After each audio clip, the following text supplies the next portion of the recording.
বিৰাট কোহলিৰ খং উঠিছে আম্পায়াৰে আউট ঘোষণা কৰাৰ পাছতেই বিৰাটৰ উগ্ৰ ৰূপ খঙত উফৰালে ডাষ্টবিন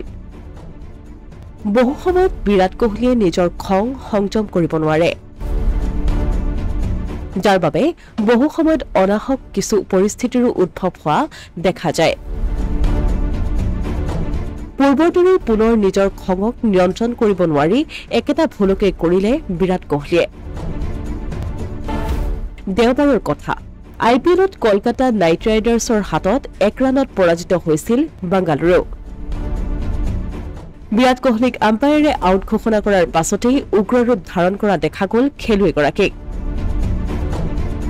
দৰাচলতে মেচখনত 3 নং অভাৰত হৰ্ষিত ৰানাৰ ফুল শট বলটো অনিয়ন্ত্ৰিতভাৱে বিৰাটে কোবোৱাৰ ফলত কেচ গৈ পৰিছিল বিৰোধী খেলুৱৈৰ হাতত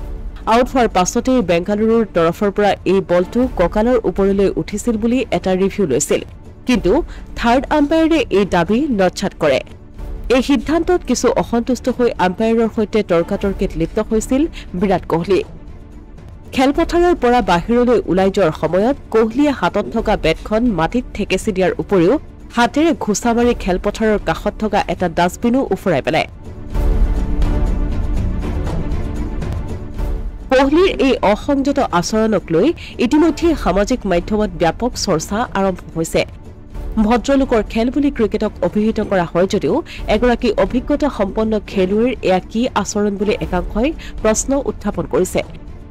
দেওবাৰৰ খেলখনত 7টা বলত 18 ৰান কৰি আউট হৈছিল বিৰাট কোহলি বিৰাটৰ এই আচৰণৰ বাবে বিসিসিআই কঠোৰ ব্যৱস্থা লোৱাৰ পূৰ্ণ সম্ভাৱনা আছে অসমীয়া প্ৰতিদিন ডিজিটেল ডেস্ক